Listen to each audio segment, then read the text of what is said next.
Script begins. Mysterious, atmospheric music starts, then fades to a low, intriguing hum. What is time? Is it just a number on a screen? A notification that buzzes on your wrist? For the last decade, we've been told the future of timekeeping is a small, black rectangle. A miniature phone strapped to our bodies. An appliance. And like all appliances, it's designed to be disposable.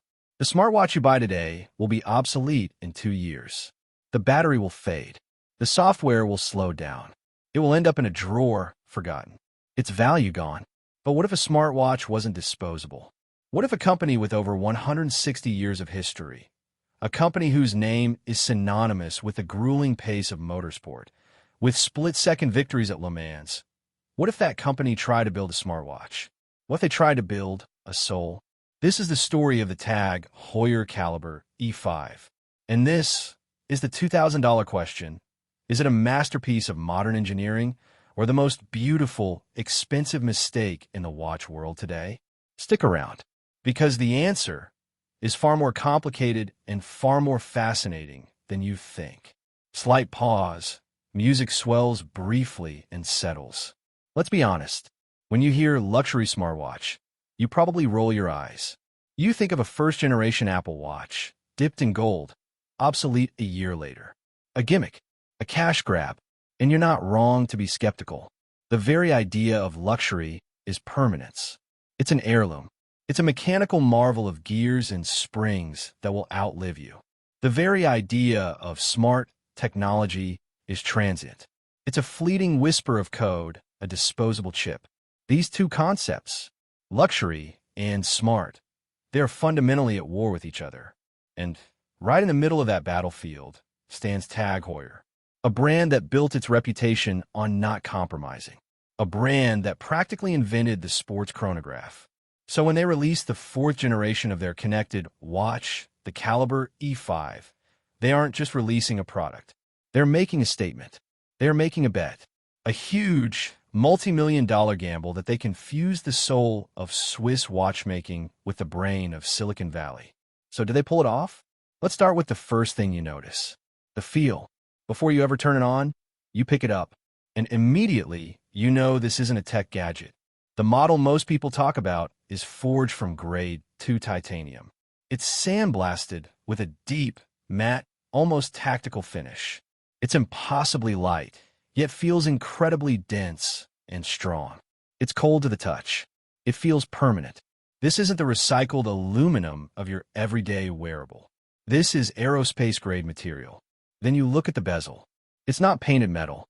It's black ceramic, polished to a mirror shine. The numerals are engraved into it. Ceramic is virtually scratch-proof. Years from now, that bezel will look exactly as it does today. And then, the crystal. It's not ion-strengthened glass. It's sapphire, a massive, domed piece of sapphire crystal that flows seamlessly into the case. Sapphire is second only to diamond in hardness. You're not scratching this. Ever. You see the details. The pushers. They don't feel like mushy buttons. They have the deep, satisfying mechanical click of a classic Carrera chronograph. They're designed to feel like they're engaging a gear, not just completing a circuit. This is the first part of the magic trick. TAG Heuer has spent a fortune making a computer feel like a timeless machine. They've obsessed over the haptics, the way it vibrates on your wrist. It's not a jarring, cheap buzz. It's a refined, subtle pulse. A gentle tap. They've engineered the very feeling of a notification to feel expensive. You strap it on. The rubber strap isn't flimsy silicone. It's dense, structured with a deploying clasp, a folding buckle, also made of titanium, that clicks shut with the precision of a luxury car door. It sits on your wrist, and it looks like a watch. A beautiful, aggressive 45mm sports watch. 99% of people who see it will have no idea it's a smartwatch. They'll just see a TAG Heuer. And that is exactly the point. Pause. A thoughtful, slightly slower tempo in the voice. But then, you press the crown, and the screen explodes into life. This is the moment where the illusion could shatter. The display is a stunning, pin-sharp OLED panel. The blacks are perfect, infinite. This allows for the real magic, the watch faces. TAG Heuer didn't just license some generic faces from the Google Play Store. They've reached into their 160-year archive and digitally recreated their most iconic dials. You want the classic 1970s Carrera? It's here. You want the futuristic skeleton dial of an Audemars Piguet concept? They have a version called Riverside. You want the digital analog Kyrium face from the 90s? It's here. These aren't just static images. They are alive. The Helios face has a beautiful, subtle sunburst effect that catches the light as you move your wrist. The classic face has digital subdials that animate with liquid smoothness. And the always-on display. This is crucial. When you're not actively using it, the watch face doesn't just go black. It doesn't turn into a dim, ugly, low-res version. It seamlessly fades. The colors mute, the bright elements dim, but the entire watch face remains visible. The hands keep sweeping. The complications keep updating. It always looks like a watch. This is the integration, the fusion, the soul. Music shifts slightly, becoming more electronic, more rhythmic. So it looks the part. It feels the part. But this is the Calibre E5. The E stands for electronic. This is a computer. And for $2,000, it had better be a damn good one. Inside, it's running Google's Wear OS 3. This is where things get complicated. Let's start with the good. Wear OS 3 is a massive leap forward. It's smooth. It's intuitive. You have the full power of the Google ecosystem on your wrist. Google Maps? Yes. Full turn-by-turn navigation, right on your watch. Google Wallet? Yes. Tap to pay at any terminal. Effortless. Spotify, Strava, Google Keep, all here. The app support is fantastic. Notifications are handled beautifully. You get a subtle vibration. You glance, you can reply with your voice, a quick reply, or even a surprisingly usable little keyboard. It connects via Bluetooth 5.0. It has Wi-Fi, NFC, GPS. It has the full suite of sensors. Heart rate, accelerometer, gyroscope, barometer. It is everything you expect a modern smartwatch to do. But it's still Wear OS. And this is where the American audience, dominated by Apple, needs to pay close attention. If you have an Android phone, a Samsung, a Pixel, the experience is flawless. It's seamless. It's a true extension of your phone. But if you have an iPhone, it works. You connect it through the Wear OS app. You get your notifications. You can see your calendar. You can track your fitness. But you can't reply to iMessages. You can't control your Apple Music. The integration is compromised. TAG has built its own companion app, the TAG Heuer Connected app, and it's beautiful. It's where you customize your watch faces, where you see your fitness data. And this app works perfectly on both iPhone and Android. But the core operating system, it just plays better with its own family. So, if you're an iPhone user, you have to really want the TAG Heuer design. You have to be willing to sacrifice that deep, perfect integration you get from an Apple Watch. This is the first major compromise. New section. Music becomes more energetic driving. Now, let's talk about the sport in luxury sports watch. TAG Heuer doesn't just want this to be a boardroom accessory. They want you to sweat with it. They built their own sports application. It tracks running, cycling, swimming. It's water-resistant to 50 meters and general fitness. The interface is clean, bright, and easy to read. You start a run, and the GPS locks on almost instantly. The screen gives you big, bold metrics. Pace, distance, heart rate. The heart rate sensor is good. It's very good. It's not a medical-grade chest strap, and it's not quite at the level of the latest Apple Watch, but for 99% of athletes, it's more than accurate enough. But where the E5 truly separates itself from the pack is golf. TAG Heuer has built, arguably, the single best golf application on any wearable, period. It has 2D and 3D maps of over 40,000 golf courses worldwide. You walk up to the tee, and the watch knows what hole you're on. It shows you the distance to the front, middle, and back of the green. It shows you the distance to hazards. You take a swing, and the watch automatically detects it. It tracks your shot.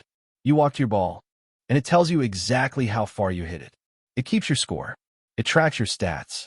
It even gives you club recommendations based on your performance. It is a game changer for anyone who is serious about golf. This isn't an afterthought. This is a deeply integrated, professional-grade tool. This is the kind of feature that makes someone choose this watch over any other. But here comes the second but. If you're not a golfer and you're a serious, data-driven athlete, like a marathon runner or a triathlete, this is not a Garmin. A high-end Garmin Fenix or Epix will give you brutal amounts of data. Recovery time, training load, VO2 max advanced sleep metrics. And a Garmin will do it for 2 weeks on a single charge. Which brings us to the elephant in the room. The Achilles heel of every beautiful, high-resolution smartwatch. Battery life. Music slows, becomes more pensive, slightly tense. TAG Heuer claims all-day battery life. And they're right. It is an all-day watch. You take it off the charger in the morning. You use it. You get your notifications. You track a 1-hour workout with GPS.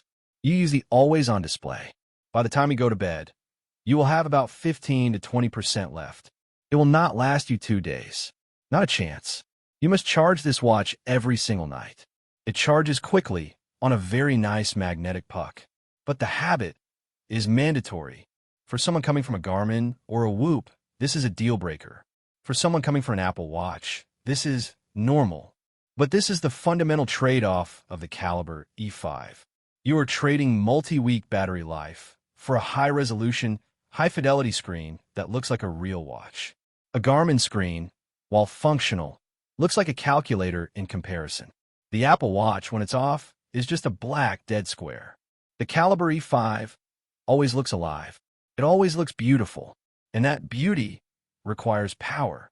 It requires a nightly sacrifice to the charging puck. Is it worth it? That depends on what you're buying. Are you buying a utility? Or are you buying an experience? Music swells, becomes more emotional, orchestral. This is where TAG Heuer plays its trump card. This is the one feature, the one program that no other tech company on earth could ever hope to offer. It's their answer to the disposable tech problem. Let's say you buy the Calibre E5. You love it. You wear it for 2, maybe 3 years. But a new model comes out, the Calibre E6. It has a better processor, new features. Or maybe you just get tired of charging it.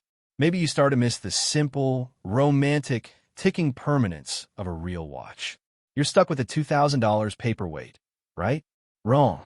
TAG Heuer has a connected trade-in program. At any point, you could take your old connected watch, walk into a TAG Heuer boutique, and they will give you a significant, guaranteed trade-in credit towards the purchase of a mechanical TAG Heuer watch. Let me say that again. Your obsolete smartwatch is a down payment on a timeless mechanical masterpiece. You could trade in your E5 for a brand new automatic Aquaracer, or put it towards a classic Carrera chronograph. This changes everything. It reframes the entire purchase. The Calibre E5 is no longer a disposable gadget. It's a gateway. It's an entry ticket into the world of Swiss luxury. It's TAG Heuer's way of saying, we know this tech won't last forever, but your relationship with us will. Enjoy the future, and when you're ready, welcome back to eternity. No other brand can do this. Apple can't offer you a mechanical watch. Samsung can't. Garmin can't. This single program elevates the Calibre E5 from a smartwatch to a TAG Heuer. It gives an electronic object a permanent soul. Pause. Music settles into a thoughtful, concluding tone. So, let's go back to the beginning. Who is this watch for? After living with it, after diving into every menu, every feature, every flaw, the answer is crystal clear. This watch is not for the tech minimalist who just wants to count their steps. A Fitbit is better. This watch is not for the hardcore athlete who needs 30-day battery life and advanced recovery metrics. A Garmin is better. And this watch is not for the iPhone user who demands perfect, seamless integration with their digital life. The Apple Watch Ultra is better. The TAG Heuer Calibre E5 is for the person who wants one watch. The person who wants the connectivity of a smartwatch for their day, but the prestige and design of a luxury watch for their night. It's for the person who loves technology, but hates the way tech looks. It's for the person who walks into a boardroom and wants their watch to say success, not gadget. It's for the golfer who wants the ultimate tool, that also looks incredible at the 19th hole. This is not a logical purchase. You don't buy a Calibre E5 by comparing spec sheets. You buy it because of the way the titanium feels on your skin. You buy it for the satisfying click of the pushers. You buy it for the beauty of the Helios watch face shimmering in the sun. And you buy it knowing that when this chapter of technology is over, a new, timeless, mechanical chapter is waiting for you. The Calibre E5 is not the perfect smartwatch. It's something more. It's an unapologetic, beautiful, and deeply flawed attempt to build a bridge between two worlds that should not exist. It's the most human smartwatch ever made. Because, in the end, it acknowledges the one thing Silicon Valley refuses to. Nothing lasts forever.